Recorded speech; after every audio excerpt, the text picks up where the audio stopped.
رئيس الوزراء حكومة فدرالك Soomaaliya مدن حسن علي Khayre oo ay weheliyaan wasiirka amniga mudane Maxamed Abuukar Islow Ducaale taliyaha ciidanka booliska taliyaha ciidanka asluubta ayaa xilli dambe waxay kormeer ku tageen qaar ka mid ah xarumaha ciidanka booliska Soomaaliyeed Ra'iisul Wasaare Khayre ayaa u kurgaliyay sidii u shaqeynayaan xilliyada habeenkii ah ciidanka booliska ayaa kormeeray xarunta dambi baarista ee CID dugsiga tababarka General Kaahiye taliska ciidanka ilaalada nabadgelyada wadooyinka iyo xarunta gaadiidka ciidanka booliska iyo meelo kale taliyaha ciidanka booliska Soomaaliyeed Sareeye Guuta Bashiir Cabdi Maxamed Ameeriko ayaa ra'iisul wasaaraha iyo wasiirka amniga qaranka warbixin ka siiyay xaaladda amniga ee magaalada Muqdisho isagoo u sharxay sida ay u shaqeynayaan xarumaha xilliyada habeenkii ah ra'iisul wasaaraha xukuumadda federaalka Soomaaliya Xasan Cali Khayre ayaa u sheegay ciidanka booliska Soomaaliyeed inuu ku amaanayo sida wacan ay shaqada amniga u hayaan isagoona kula dardaarmay inay la wajibaaraan hawsha qaran ay hayaan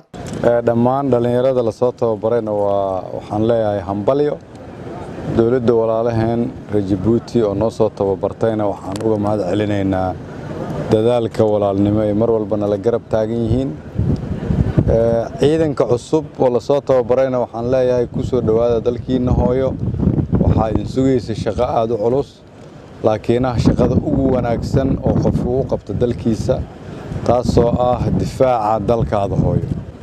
laakiin waxaan idinkaga mahad celinayaa anigoo ku hadlaya magaca wasiirka iyo dhammaan taliyayaasha dulqaadka aad muujisaan fahamka aad muujisaan waan ogahay inay dhib tahay in waqtiyo badan aad ciidamada meelo badan ay ka shaqeeyaan aad iyaga caawisaan waan ogahay inay waqti qaadato meeshii la aadi jiray sababtoo in baaritaan badan baabuurta lagu sameeyo waxaan idin ballan qaadaynaa inaan si dardar gelin doono aan soo gaari doono haddii Ilaahay yiraahdo waqti aan loo baahnayn baaritaan badan marka amniga oo dhan uu soo hagaago inta laga gaarayo ciidamadu waxay ka shaqeeyaan inay badbaadiyaan nafta dadka Soomaaliyeed iyo shacabka Soomaaliyeed